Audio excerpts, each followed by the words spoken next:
Now we can all agree that this is hip flexion, right? But we can also agree that this is hip flexion, so is this.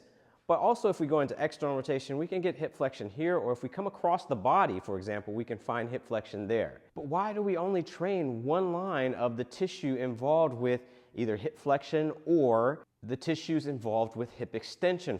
Today we're going to talk about those movements and a few setups that I like to do in order to train those positions specifically. All right, so I have a box, but you can have a bench or anything like that.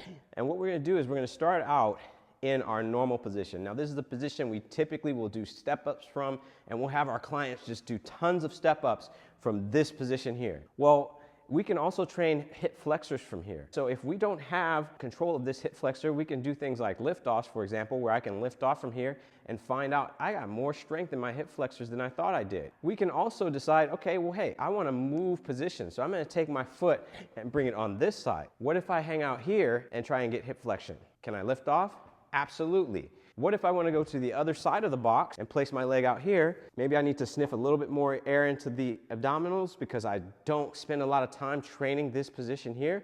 And then I can drive into the ground and lift and back down. Now you can see I shifted a little bit, but that's because I don't have anything stable enough for me to do that. So I would rather you do that anchored next to a rack or something like that that's a little bit more solid, give that person a little bit more control and ability to contract and create more irradiation. Now that you've understood, hey, I've got hip flexion in all these different positions,